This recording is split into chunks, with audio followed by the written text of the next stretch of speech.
1914. Ese año está escrito en todos los libros de historia como el año en que comienza la Primera Guerra Mundial.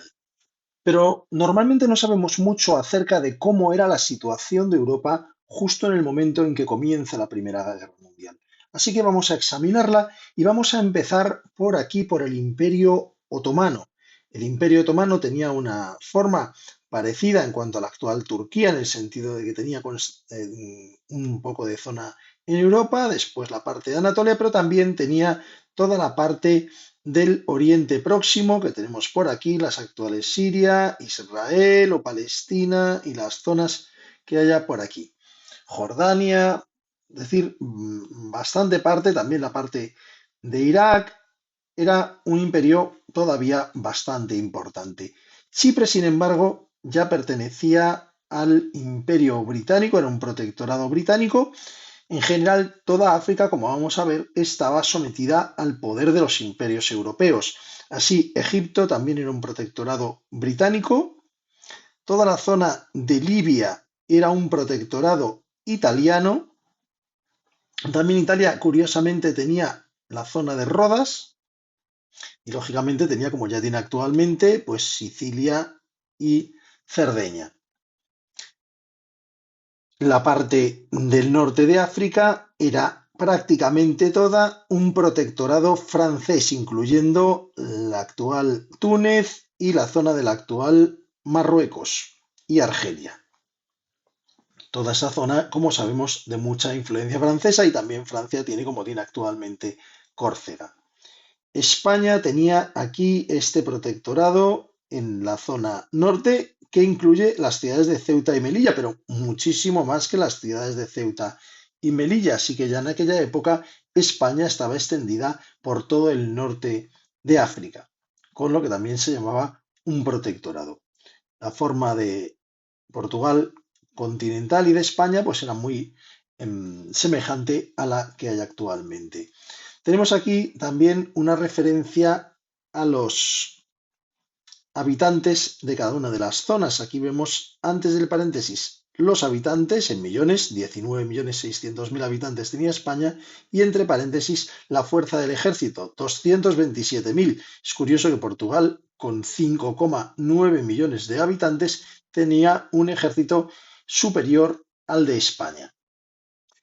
Francia, con 39,60 millones de habitantes, el doble que España, tiene un ejército que era prácticamente 20 veces el español, 4.265.000 soldados.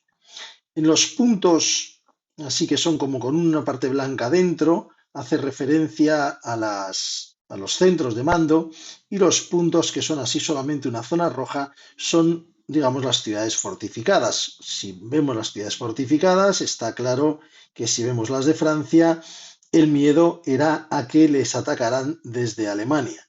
Había en otros lados, lógicamente, también ciudades fortificadas, pero es básicamente por aquí por donde parece que se teme el ataque.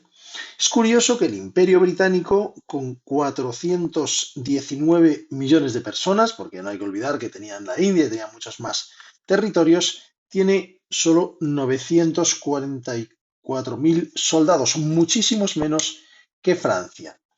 El único país que tiene un ejército semejante al de Francia, eso sí, con una población bastante mayor, porque tiene 64,90 millones de habitantes, son los 4.133.000 soldados que tiene Alemania.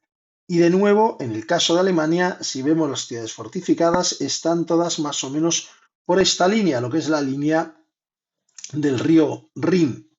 Aquí incluso un centro de mando en Colonia.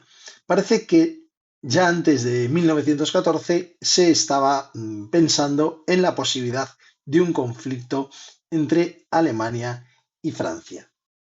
Tampoco Bélgica parece que las tuviera todas consigo, porque con 7,4 millones de habitantes tenía 350.000 soldados.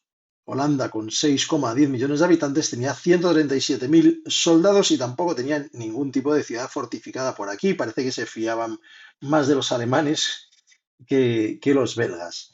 En cuanto a Dinamarca, 2,8 millones de habitantes, 52.000 soldados, tampoco estaba muy militarizada. Suecia bastante más, 475.000 soldados con 5,6 millones de habitantes.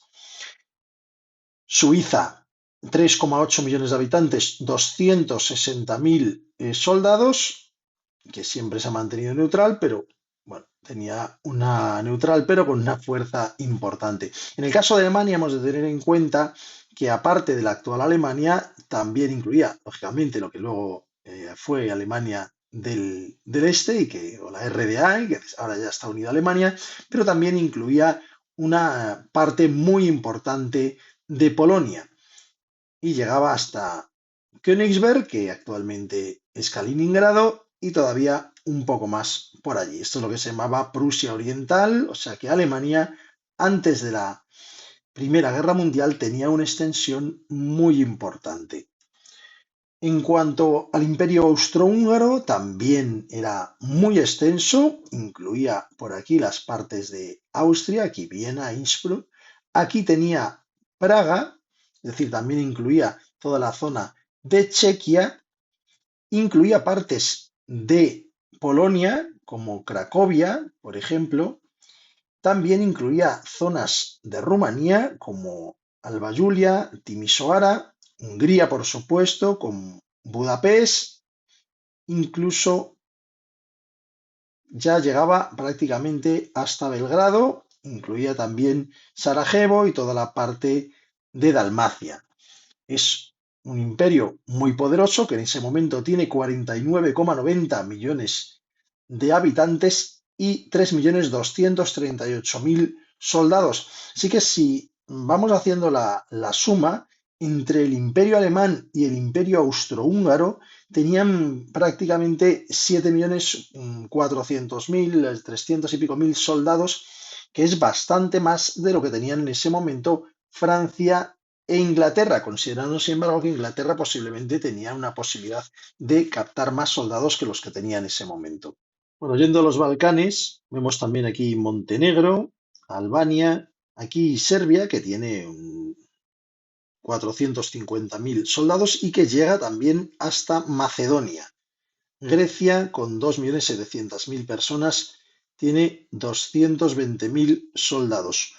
Bulgaria, que tiene 4.600.000 personas, con 800.000 soldados, una cifra bastante importante, una Bulgaria que tiene una forma parecida a la que tiene actualmente. En el caso de Rumanía, es como decimos, una Rumanía un poco disminuida, porque por esta zona estaba tomada por lo que es el Imperio Austrohúngaro, y por aquí tenemos el Imperio Ruso, que tiene 140 millones de personas y 5.503.000 soldados. Una fuerza, por tanto, muy importante y que junto con Francia e Inglaterra superaban entonces los soldados del Imperio Austrohúngaro y el Imperio Alemán, aunque la gestión... Bueno, pues esta era la situación de Europa en 1914, justo al momento antes de que empiece la Primera Guerra Mundial.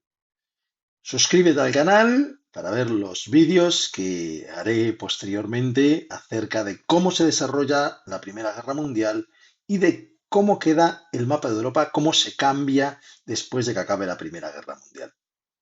Un saludo y hasta pronto en vivehistoria.com.